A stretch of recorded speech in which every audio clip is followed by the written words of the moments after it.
Parlons des familles maintenant, et vous allez le voir, les parents sont de plus en plus stressés en ce qui concerne les résultats scolaires de leurs enfants.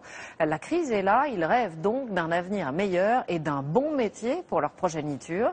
Alors dès l'école primaire, ils sont assez sévères, parfois trop, et ils le regrettent. Détail des chiffres avec Isabelle Sabot. Une note, un résultat, un diplôme. Et si les parents ne voyaient plus que ça chez leurs enfants?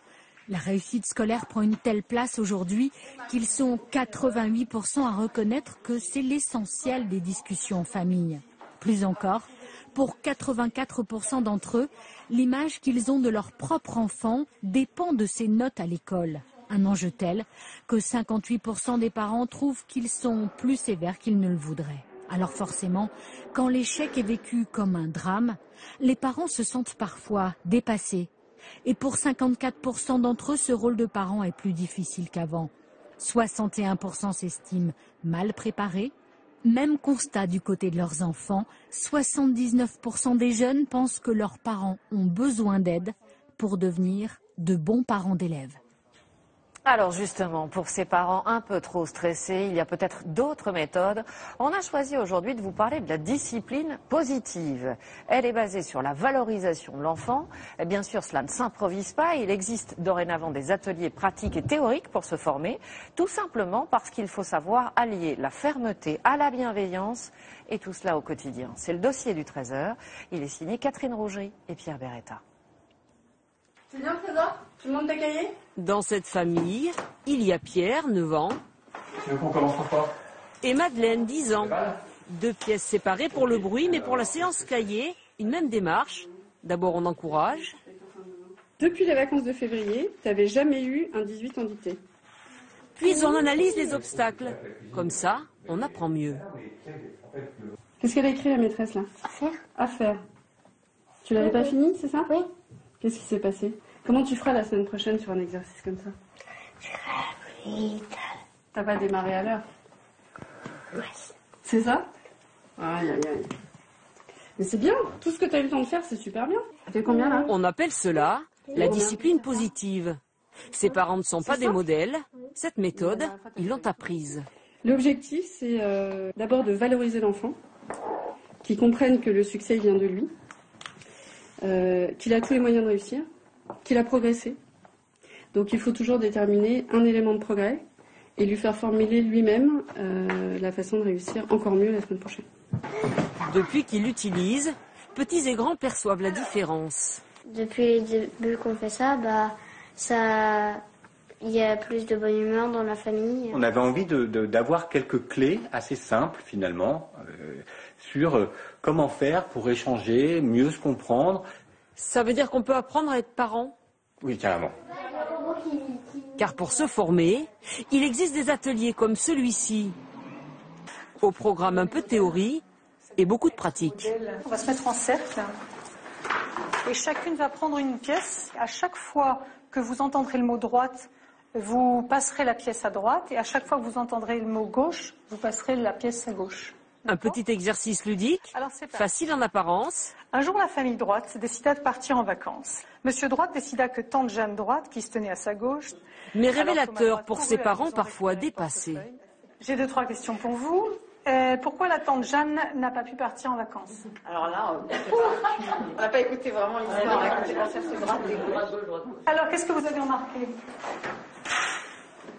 Quand on est stressé, Quand on est stressé, Alors pour éviter les conflits et le stress, ces mamans ont suivi un cycle de 7 séances. Elles ont payé 220 €. Objectif, communiquer plus sereinement avec leurs enfants. Il n'y avait plus de dialogue, donc c'était difficile, voilà, il y avait beaucoup de tension. De l'énergie négative utilisée qui ne servait à rien, du conflit, de l'énervement pour tous. Des adultes qui apprennent comme les enfants. Cette école privée utilise la discipline positive, une première en France. On aimerait bien que vous nous trouviez des petites solutions pour être moins bruyants dans les couloirs et dans les déplacements. Je fais ça pour éviter que ça fasse de gros bruit. Quand la maîtresse lève la main, essayer d'arrêter de parler. On peut se mettre à la place des autres et se dire que ça dérange les autres classes. Une recherche de solutions collectives, une fois par semaine, bénéfique selon ce professeur. On va leur demander de nous aider. Et puis ils sont toujours là pour trouver des bonnes solutions qu'ils appliquent beaucoup plus facilement que celles qu'on va nous leur proposer, qui sont parfois les mêmes, mais c'est vécu vraiment autrement. Enrichissant aussi pour ces élèves de CE1. En fait, tu prends la parole quand tu veux au début, et après tu apprends à lever la main, et tu progresses. C'est un apprentissage. Oui, comme pour lire. On va dans la classe. Des projets sont à l'étude dans le public.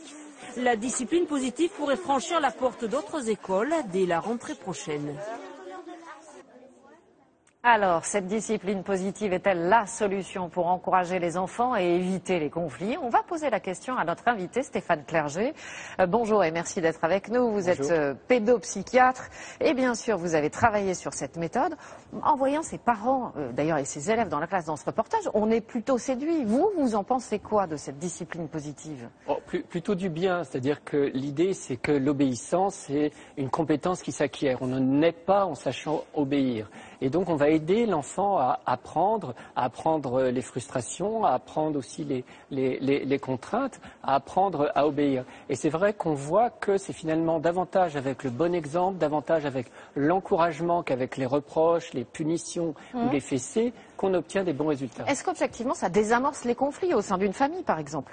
Alors, oui et non, c'est-à-dire que ce qui désamorce les conflits, magique, quoi. Non, c'est pas forcément magique, mais ce qui peut être magique, c'est d'essayer de comprendre pourquoi l'enfant n'obéit pas. Est-ce que ses besoins ont bien été respectés? Est-ce qu'il a dormi suffisamment? Est-ce qu'il a eu son temps de câlin? Est-ce qu'il a eu son temps de jeu? Et puis, quand on lui donne une consigne, est-ce qu'il l'a bien compris? Donc, on peut s'assurer qu'il la comprenne bien. L'idée, c'est aussi d'expliquer les consignes. Je crois qu'il y a la règle, la loi, et puis l'esprit de la règle, l'esprit de la loi. Mais encourager toujours ces enfants au quotidien, est-ce que ça ne s'apparente pas parfois à du laxisme? Il y a certains parents qui pensent ça, que la punition est nécessaire. La punition, elle est nécessaire si on est vraiment démuni. Et encore, si on punit, il faut simplement priver d'une activité qui n'est pas utile, comme les jeux vidéo, par exemple. Mais on ne va pas le punir de sport si c'est le seul domaine où il excelle. Non, on peut être positif, on peut être encourageant, on peut faire des compliments et à la fois être ferme mais bienveillant, tenir bon. L'idée, c'est de tenir bon sans forcément s'emporter. Montrer clairement qu'il y a des règles et les expliquer, c'est ce que vous disiez, c'est important. Oui, afficher les règles, que l'enfant les connaisse bien, tenir bon, rester cohérent, s'entendre avec le père ou la mère et s'entraider, se soutenir ou faire intervenir d'autres membres de la famille pour appuyer nos exigences. Ça reste positif. Alors, on vous écoute, évidemment, on se dit bien sûr, on est d'accord avec lui. Mais concrètement, au quotidien, tous les soirs, quand un enfant ne veut pas faire ses devoirs, quand il ne veut pas éteindre la télé, qu'est-ce qu'on fait pour éviter de se fâcher, pour éviter de monter dans les tours, comme on dit? On peut débrancher la télé sans forcément monter dans les tours. L'enfant qui ne veut pas se coucher, c'est pourquoi? Soit il a envie de rester avec nous parce qu'il ne nous a pas vus assez longtemps. Donc dans ce cas-là, on peut rester 20 minutes avec lui au coucher, à discuter de manière informelle. Ça peut être parce qu'il ne comprend pas qu'il se couche en même temps que le petit frère, alors que lui, il a 2 années de plus. Donc on peut accorder un coucher un quart d'heure un peu plus tard. Et puis s'il n'a vraiment pas sommeil, il va au lit, mais il peut lire. Il ne regarde pas la télé. En revanche, il peut lire. C'est-à-dire qu'on peut faire une contre-proposition.